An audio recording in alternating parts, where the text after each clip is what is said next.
श्री स्वामी समर्थ. रोज पेपरमध्ये, बातम्यांमध्ये आपण मुलांच्या, मोठ्यांच्या आयुष्यात वाढणाऱ्या गुन्हेगारी प्रवृत्तीबद्दल वाचतो, ऐकतो. त्यामुळे खरंच मन विषण्ण होतं आणि खरंच आपण सुधारलोय की अधोगतीला चाललोय याचा प्रश्न पडतो. आज समाज प्रगतीच्या शिखराला गवसणी घालतोय, पण दुसरीकडे काही मूलभूत गोष्टी हरवत चाललोय आपण, आणि ते म्हणजे संस्कार.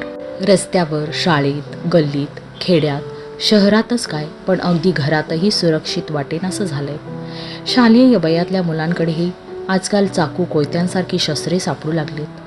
कुठं हरवलंय आपलं मार्गदर्शन, शिस्त आणि संस्कार?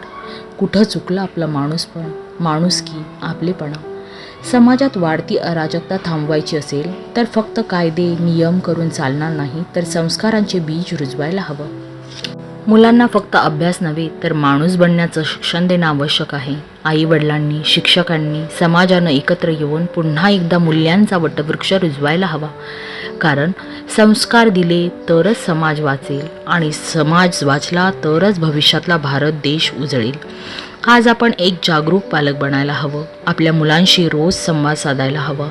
त्यांचं मन समजून घ्यायला हवं. त्यांच्या मनात काय खतखततंय ते जाणून घ्यायला हवं. प्रत्येक पालकांनी नित्यनेमाने हे तरी केलंच पाहिजे. यावर खरंच सर्वांनी विचार करायला हवा, आणि बदलाची सुरुवात आपल्यापासून, आपल्या घरापासून करायला हवी. संस्कार हे नुसते शब्द नाहीत, ते रोजच्या वागणुकीत दिसणारा प्रकाश असतो.